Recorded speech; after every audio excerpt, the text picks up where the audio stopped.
ఏంటి రా, రా, రా. కమ్మని నువ్వు ఇక్కడ ఉండకూడదు. కనిపించడమే మానేసో రా వెళ్దాం. ఎరా ఖాళీ చేసే ఉద్దేశం లేదా నీకు? బావ పెళ్లి చేసుకునే ఐడియాలో ఉంటే నువ్వు ఖాళీ చేయమంటే భార్గవ్ కమ్మని. నువ్వు ఓకే అంటే మనం వెళ్దాం. ఓకే భార్గవ్ భార్గవ్ భార్గవ్ ఏంట్రా ఇది బ్యాడ్ స్మెల్ వస్తుంది? భార్గవ్ గాంధీ తాగితే బ్యాడ్ స్మెల్ రాకుండా బాదం మిల్క్ స్మెల్ వస్తుందా? జయంతికి తిను కన్మణి, ఫ్రెష్ గా ఉంది.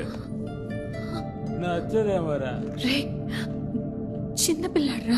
నేను చిన్నపిల్లానే కన్మణి, నా గురించి తెలీదా నీకు? పో పో, లుక్కులు ఇవ్వకు పో, ఇల్లు ఖాళీ చేయడం కుదరదా? ఏంటి? నీళ్ళు తీసుకురా. ఏమైంది? ఏమైంది భార్గవ్? భార్గవ్ భార్గవ్ ఏమైందండి? భార్గవ్ చేత భ్రాంతి తాగించేశాడు. బ్రాందియా? నాకు ఒక హెల్ప్ చేసి పెడతా?